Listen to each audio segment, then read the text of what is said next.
ईश्वरपूरच्या जनतेचे लाख लाख आभार मानेन मी.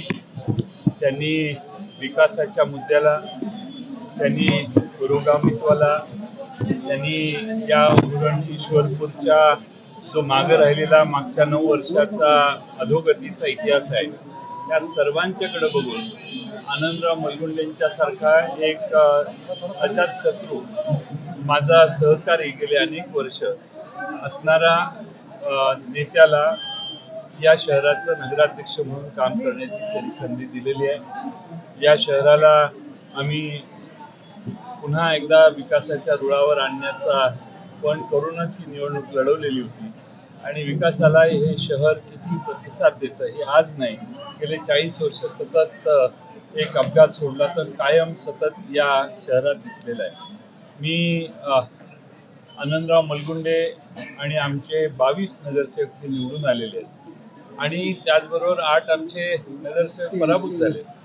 त्या सर्वांना बरोबर घेऊन आम्ही या शहराचा विकास चांगला करू.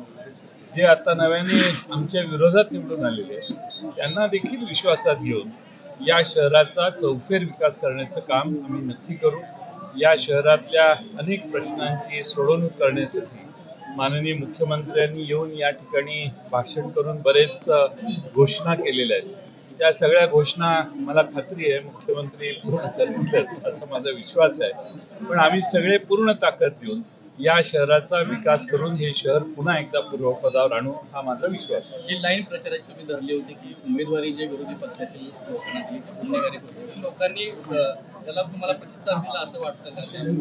मला वाटतं की तोही एक महत्त्वाचा मुद्दा ठरला या निवडणुकीत आणि लोकांनी त्याला प्रतिसाद दिला आणि मला विधानसभेत जेवढं मताधिक्य या शहराने दिलं जवळपास तेवढंच मताधिक्य माझ्या उमेदवाराला देऊन या शहराने एक वेगळाच आपली भूमिका ठाम असल्याचं पुन्हा एकदा सिद्ध केलं. विधानसभेला तुम्ही गुलाल खेळला नव्हता, पण आज तुम्ही गुलालात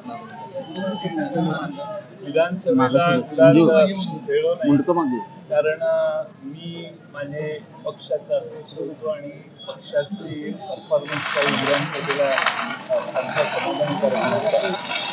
आज या शहरावर आणि आष्टा नगरपालिका जी या माझ्या मतदारसंघाची दुसरी नगरपालिका त्या ठिकाणी देखील प्रचंड मताधिक्याने विशाल शिंदे आणि तिथले 24 पैकी 23 उमेदवार हे आष्टा जनतेने निवडून दिलेले आहेत. तिथे भानुमती किंवा लिंबू करण्याचा प्रयत्न हा आष्ट्याच्या सुजाण सुशिक्षित आणि प्रगतीशील असणाऱ्या शेतकऱ्यांनी आणि सामान्य नागरिकांनी मोडून काढला याबद्दल आष्ट्याचं विशेष अभिनंदन केलं पाहिजे. आज आष्टा शहराच्या विकासाची देखील आम्ही सगळ्यांनी जी कमिटमेंट केली त्याच गरजेने त्या शहराचा देखील आम्ही विकास तो पहिला ठराव आम्ही करणार आहोत. आमच्या कमिटमेंट आम्ही पाहिजे. राज्यातल्या निकालाचा काही आढावा मी नाही पाहिलं तर स्वाभाविक आहे, पण निकाल पाहिलेला नाही. पण मी असं ऐकलं युतीच्या विधानसभा निवडणूक असेल, नगरपालिका असेल, प्रत्येक वेळेला जयंत पाटील यांना टार्गेट केलं जातं. तुमच्यावर अनेक वेळा टीका केली, पण या निवडणुकीत किंवा विधानसभा निवडणुकीत कुणावरही टीका न करता विकासाच्या मुद्द्यावर जिंकलात. कसं बघता याकडे?